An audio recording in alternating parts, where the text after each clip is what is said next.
مناسبة وين بان مانتا اسكوغو نميد ودغح دغي قصري Ugaaska beelaha Gadabursi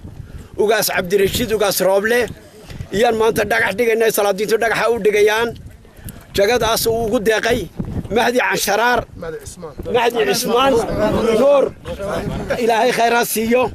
bismillaah rahmaani rahiim salaatu wasalaam ala rasuulillah Ilaahay baa mahad leh maanta goobta khayrka badan la isku keenay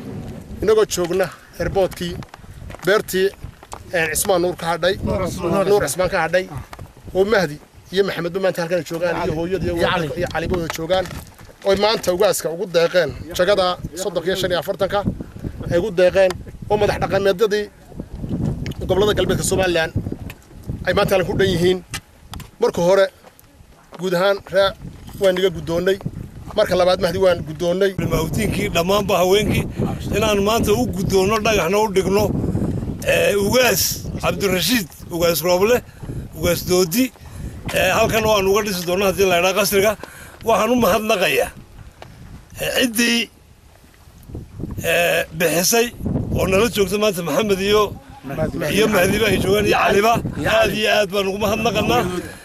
waxa kale oo mahadnaqanaa ganacsatada iyaguna garatay inay iyaguna fuliyaan hawsha dhismaha anaguna maartay ka qayb qaado haddaanu madax dhaqameedyada nahay annagu dadka aan u talino bay tahay inaan amarka siino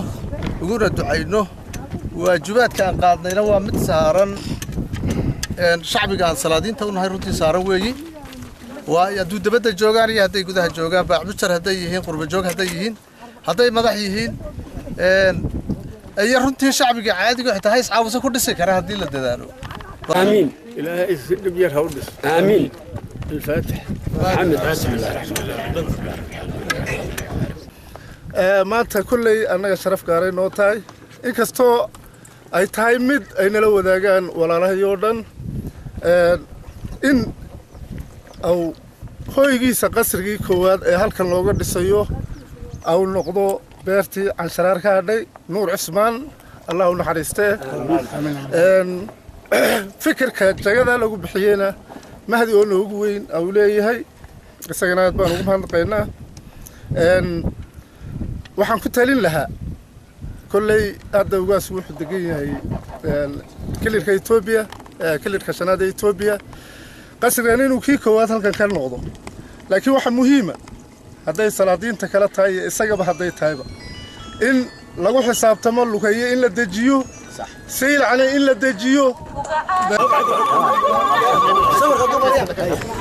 وقفتهم سوي سوايا الله أكبر الله أكبر الله أكبر قصري